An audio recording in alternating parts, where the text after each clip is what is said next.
Twinsies! Welcome to Same But Different. This is Derek. This is Philip. This is our third episode of Daddy Issues. For those who are not aware, Daddy Issues is our new segment, relatively new, episode 3, where this pair of daddies take issues with a specific example on the topics that we have covered before in our previous episodes. Because we've covered so many topics in the past episodes of this podcast, Philip, what are we covering today? Well, we are both travel nerds, and at the point of our recording is December. We are going to talk about traveling, specifically a mode of transport that we both have very strong opinions on. We are talking about none other than budget airlines. Oh no. The bane of our traveling existence. To be fair though, before we go into our individual experiences, overall when it comes to flying, I am not a big fan. I don't know about you, Philip, but I generally don't like flying economy. I mean, flying business and first class, separate story altogether lah. Flying economy, no. It's a necessary evil to fly cattle class. I know. I don't understand people who say, "Oh, getting there is not the fun." Fuck you very much, lah. Like getting there on an economy seat for 11 hours, 12 hours to London is not fun. That is a torture device right there. Exactly, with wings. So you would sooner prefer what? Train travel? Yes. When it comes to long distance, and I mean more than an hour, right? My preference is actually to take a train there. But the caveat is that you need to be in, say, Europe, where the train network is so sophisticated, on time, and relatively comfortable. That is a reality. That's correct. And of course, in other parts of the world, Japan, China, they have very developed rail networks with very reliable bullet trains. So in that context, I very much prefer taking a train rather than flying economy. Yeah, we are in Asia, and for better or for worse, we do have a lot of budget airlines here. Philip, you should remember when it all happened, let's say, was it 15, 20 years ago? I would say even earlier. Has it been that long? 25 years, almost 30 years. In my knowledge at least, I think the very first one that I ever heard of is AirAsia. That's correct. I think they were the first ones to democratize flying, and not too bad for a Malaysian company. Now everyone can fly, although we're not sure whether everyone should fly. Exactly. We all have our horror stories, which Philip will share more later on. But yeah, you cannot deny that, at least in our part of the world, budget airlines certainly has democratized the ability that people can fly to wherever they want to without necessarily relying on just the road network. Yeah, if you contrast that with the Western Hemisphere, where they have the train networks or other mode of transportation which are more developed, to them, budget airline is a bit of an outlier, I would say. I think, at least within the European context, because of that, people who do want to or have to take budget airlines always suffer for it. All the horror stories around Ryanair and JetBlue and all that shit. It's a thing in Asia particularly where intercity travel can be a bit challenging. Having budget airlines helps. After sharing all that, Derek, do you have any anecdotes when it comes to budget airlines? First off, I think we can check off some of the budget airlines that we have been on. So for me, I have done Jetstar, AirAsia, Tiger, and Scoot. So they are the unholy trinity, if you will, of budget airlines here in Southeast Asia. I've done them already. Not frequently, though. Yeah. I'm going to add, it has been quite a while, actually, since I last took a budget airline. And for those who are not familiar, Tiger Airways is the former name of Scoot, owned by Singapore Airlines. I think for some of us who are old enough, there was also Silk Air. But technically, it's not a budget airline. It's a subsidiary airline of Singapore Airlines that operate in certain markets and geographies. Eventually, everything's all folded up. So now there's just Singapore Airlines and Scoot. Yep. And for myself, Philip, because I was based in China and I've taken budget airlines like Spring Airline, and recently I've also tried out Firefly to KL, which I'll share my experience later. Yeah. And over at Europe side, I've only taken once a budget airline connecting flight from Stockholm to Copenhagen, I think. Okay, so Yeah. infinitely more experienced in the cheaper end of that spectrum, I guess. Not proud to say, but yeah, I believe I've tried out quite a few. I, Philip, am not opposed to taking a budget airline out of necessity because my previous companies were cheap. So when, for example, I don't want to bring a lot of luggages with me, then we go with budget airlines. A short work trip from one China city to another, then okay, that makes sense. Even then, train is still the priority. Again, going back to the point about how China's rail network is fairly developed, unless the weather is so inclement that you can't take a train, then you have to fly. But usually that's tied together, right? If you can't take a train, you can't fly. I've experienced once when I was based in Shanghai. Yep. I went to Beijing for a meeting on a budget airline, but the weather was so bad, they kind of like stopped the flying. Wow. So I have to take the train from Beijing all the way to Shanghai. I think that was a good 6 to 7 hours. Standing, Yeah. Oh, Jesus. This isn't even a high-speed rail. 6 hours, right? Yes. That was the time when everybody was stranded because of the weather. Yeah, so nobody could fly, so everybody jumped on the train then. Yeah, they literally jumped on the bandwagon. And all of us have to squeeze. My goodness, looking back, I don't know how I did it. Okay, so you compare that with the budget airline experience. You would still take a budget airline. Ooh, Devil in the Deep Blue Sea. I'm not sure. Why don't you share your story first, Derek, about budget airlines? Okay, to be fair, my horror stories with budget airline have always been passenger related. So it's nothing to do with the airline itself. Sure, there tends to be more delays, but those are not the things that irk me. So once I put that aside, right, what pisses me off most are the passenger behaviors, which again is not something that's exclusive to budget airlines. So my main bugbear with budget airlines, I think, is it's just so cheap. Okay, so let's backtrack a bit. Your experience with budget airlines is not the usual complaints. Delay, Have lah, but I don't see that as an issue for me. cancellations, No, actually no. I haven't went through. No cancellations. okay, baggage issues. Yeah, something that I can argue my way out. But So the rest of it, the uncomfortably tight seats, the lack of meal service. correct. All within my stride, like, actually. I would say all those are within my expectations. So my only bugbear with budget airlines is that it's so cheap. So cheap. My last trip to KL was on a budget airline, the now defunct Jetstar. Yes. Right. And It's still around, just that in Asia itself it's defunct. yeah, correct. Japan, they yes. still do, right? Australia, I think they're still running. Yeah, but not in the other parts of Southeast Asia. Correct, yeah. So at least this parts of the world, nobody can take a Jetstar flight to KL anymore. But but my last flight wasn't too bad. I mean, I was assigned a front row seat. I was able to get in and get out of the plane real quick. So really no complaints. So it's just the cheapness of it all. It feels very refugee lah. So that's the only issue that this daddy has when it comes to budget airlines.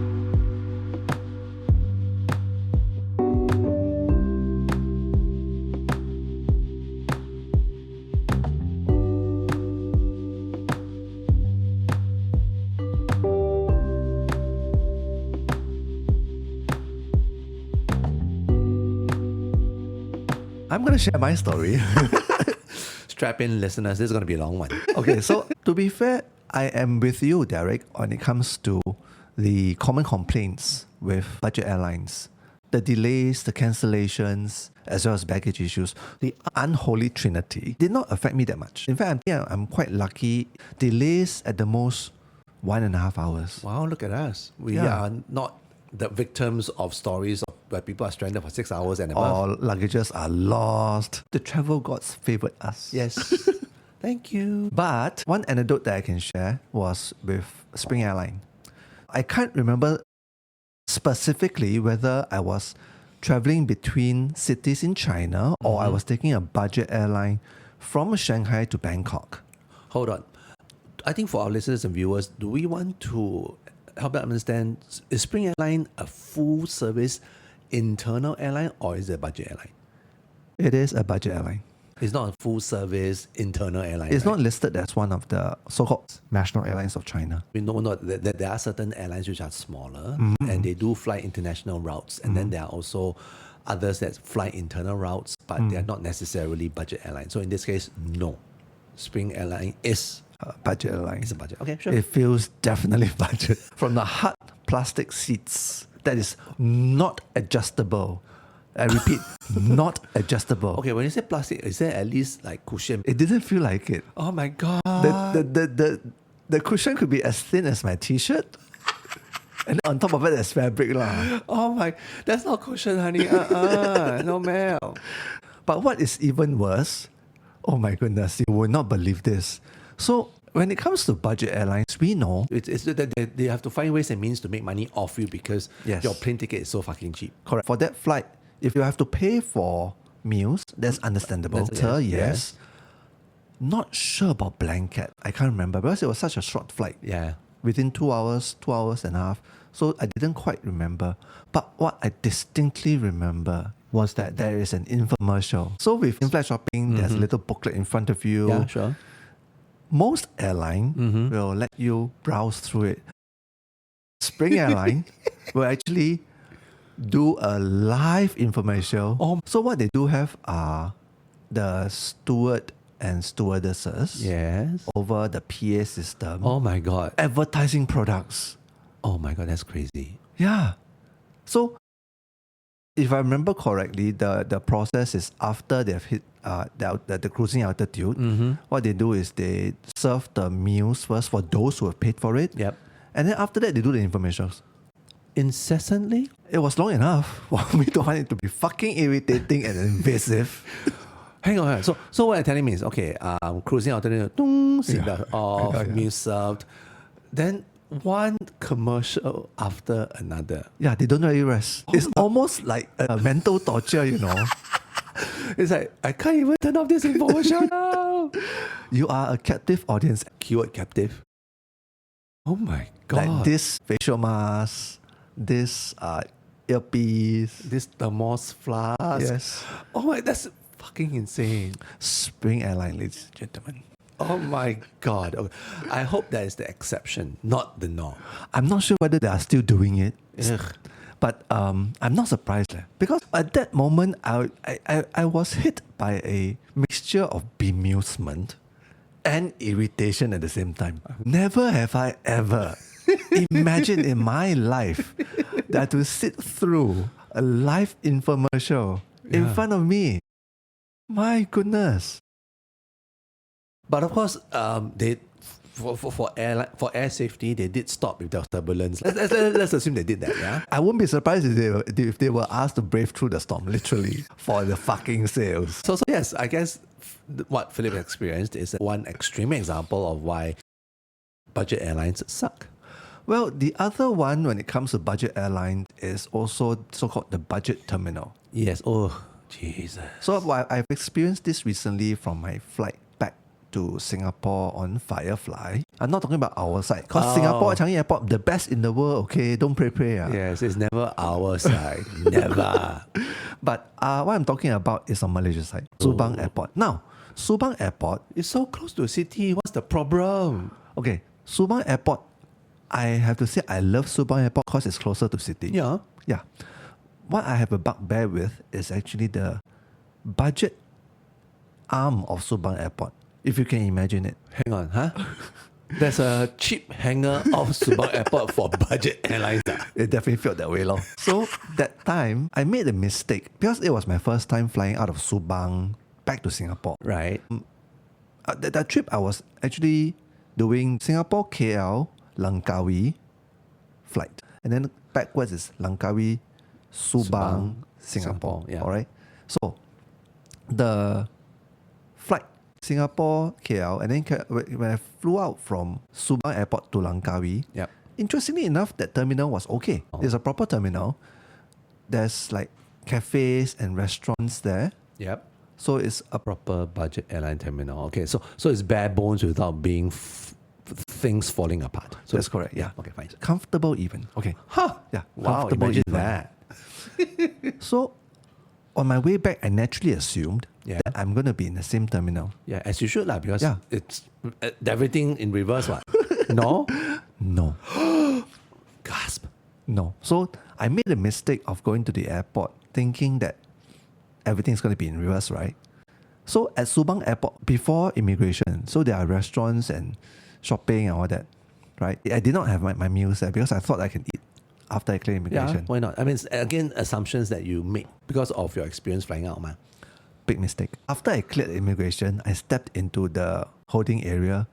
No restaurant. It's literally just a holding area with toilets. And just 3 vending machines.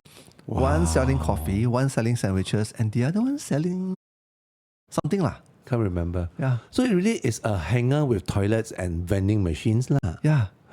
I was so fucking hungry. I had to settle for cold sandwiches. Wow. I mean, wait, but Firefly, do they sell food on board? No. That was before boarding and I was fucking hungry already. So I really cannot wait until I'm on the flight. So I had that cold sandwich and hot coffee. So is the European budget airline experience any better? It was a very short flight. 1 hour. It's almost like Singapore KL. 1 hour, Right. 15 minutes. So the only thing I can remember is that the seats were very uncomfortable.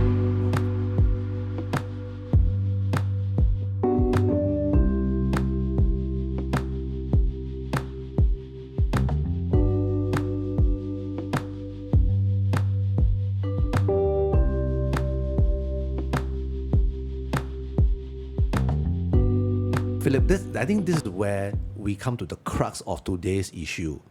As much as we very much dislike budget airlines, I think inevitably we will head to that direction, Philip. It's a necessary evil, huh? Because of things which are happening outside of the budget airline space, essentially pushing you to consider budget airlines eventually. Things such as what, Derek? At least in the Singapore context, what I noticed are 2 news points lah. So in the past couple of months, Singapore Airlines, I think as of 1st November, has devalued miles conversions for flights. They have also introduced a dynamic pricing table when it comes to flight redemptions. So to me, that's Singapore Airlines saying, fuck you very much. You poor peasants and your meager miles, you will now have to fight it out. And right, it's like Hunger Games. To me, that's one space where I think the airlines really don't care about economy passengers. Business, separate story again. The other end would be the credit card companies that used to kind of entice us with great conversion points. Recently, I think at least 2 or 3 credit cards have also started to devalue. I'm calling you out, HSBC, to devalue the conversion points of their point system to miles as well. So to me, that really kind of squeezes what you can do with miles to fly on a full service flight. And as it is, we know economy class is something you don't want to fly on. And now you have to pay more to do something you don't want to do. Oh my. What's also interesting is one of the strengths of budget airlines is that they do fly to certain destinations. That's true. Up and coming ones. And they do fly there direct. So in some cases, you really don't have a choice. So this adds the inevitability Yeah. of budget airlines, as well as full service airlines upgrading their first class offerings. Correct. And then they also looked into improving the premium economy experience. Business class and economy class, they are left to be in that limbo. Correct. So if you look at it, sometimes you pay a little bit more for economy Yes. to get the comfort. The reverse is that you pay a little bit more for budget to get to a destination directly. Yes, especially this point about the pointy end of the flight, i.e. first class, right? Really being the battleground for a lot of airlines right now means that they really don't care whether their passengers are taking economy, train or budget. I don't care. You want to fly, fly. You don't want to fly, go somewhere else. I don't fucking care. So it's very sad law. It's like, wow, now we really have to consider budget airlines. We do see some positive developments, at least in countries like Korea and Japan. If we start with Korea, we know that Korean Airlines have acquired or merged with Asiana Airlines. So they are now in the process of kind of sorting out what they're going to do with their budget airline roster and routes. That I think is at least more well-planned process, and it doesn't push people out. It means that the conversion of passengers from full-fledged to budget is a little bit more humane now, hopefully. Yeah, and we're talking about Japan, right? People are going to Japan so much that it almost feels that the national carriers like ANA and JL, they can no longer take any more passengers. Yes. Hence, you have so-called budget airlines like Peach and Zip Air. Yeah. Whether Zip Air is a budget airline is contestable. That's correct. When they first launched, they have a budget airline approach to their so-called business class. Actually, no, they don't even call it business class. Basically, it has lie flat seats and nothing else. You have to buy your own meals. You have to buy the right to choose the seats. You have to buy a blanket. You have to buy amenities. So it's basically business class stripped bare. So yeah, Philip and I were just thinking, is Zip Air a full-fledged airline stripped down, or a budget airline flying further? Because of where things are right now with the full-fledged airlines, we now have to contend with this notion. Is the quote-unquote business class of your cheap and cherry airlines, is it comparable to the economy? And some might even say premium economy of full-fledged airlines. That is the daddy's issues, isn't it? The real question is, are we going to fly budget anytime soon? I will try to delay that decision as long as I can. Seriously, in the past 6 months or so, the only time I've considered flying budget airline is because of Scoot's launch to Fukuoka. This is out of necessity rather than, I love Scoot. I really love Scoot. No, I don't. So, well, Philip, myself, I am not opposed to it because, again, I think we are very lucky. We were favored by the travel gods. Yes. To not have experienced the unholy trinity of lost baggage, delayed flights, and cancelled flights. Because of that, I might still have that naivety that things are okay. Let's touch wood. Let's touch wood. Let's touch wood right now. You can both agree that anything below 5 hours is tolerable on a budget airline. Wait, I stand corrected. We flew Okinawa, was it? Yeah. And that was a budget airline, right? Yes. Jetstar. Okay, so I think Okinawa is 5 hours. Yeah. Thereabouts. How the fuck did we survive it? It was a morning flight some more. I know, right? Oh my god, ew. This was pre-COVID, literally right before COVID happened. So I stand corrected. That was Jetstar to Okinawa because it was a direct flight. Yes. Shitty hours, but okay. So I think okay, fine. So 5 hours. Yes, I have survived it. Yes. As we ascertained, yes, it's very likely that our next flight will be on a budget airline. We will probably have to seriously consider, unfortunately. And I don't want to, but fuck. Maybe it's time to stock up on, I don't know, snacks and our own travel blankets. And entertainment. Yes, in-flight entertainment, yes. That's the least of my concern. Just sleep. Yeah. Well, we have come to the end of Daddy Issues, the budget airline edition. As always, please click like, share, and comment in our channels. Do you fly budget airlines? Do you like to fly budget airlines? How often have you been hit by the unholy trinity of budget airlines fuck-ups? Lost luggages, delayed flights, cancelled flights. Let us know. Yes, and as always, subscribe so that you can get regular updates of our content and share with everybody you know about these two daddies and their issues. So until the next episode, this has been Philip. This is Derek. Signing off. Bye.